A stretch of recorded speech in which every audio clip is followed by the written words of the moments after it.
அருமையான தர்மகுண்டராஜ பெருமாள் சுவாமி ஆலயத்திற்கு இன்று நான் சாமி தரிசனம் செய்ய வருகை புரிந்துள்ளேன்.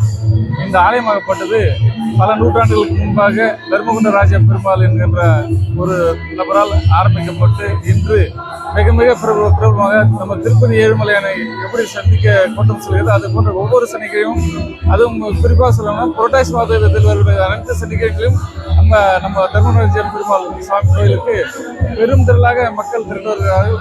நானும் வருடந்தோறும் இந்த தர்மகுண்டராஜ பெருமாள் சுவாமியை தரிசித்து நாம் என்ன நினைக்கின்றோமோ அதை நமக்கு சாமி நிறைவேற்றி தருகிறார். அதை நானே அனுபவம் கொண்டுள்ளேன்.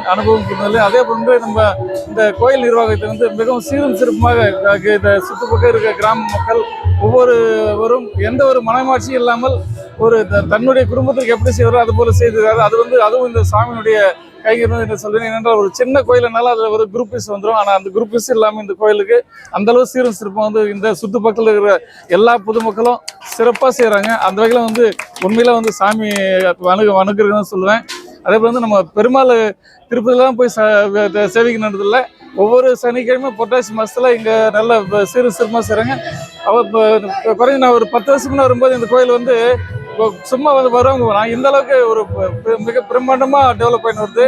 எனவே இந்த அளவுக்கு இந்த பகுதியில் உள்ள பொதுமக்களுக்கும் இந்த பகுதியில் சாமி கும்பிட வரும் அன்பர்களும் அனைவரும் பக்தி சிரத்தையுடன் சாமியை கும்பிடுகிறார்கள்.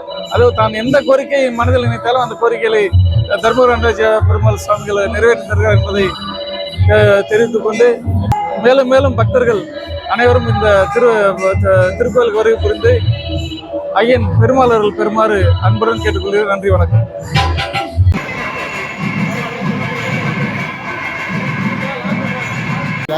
இங்கிருந்து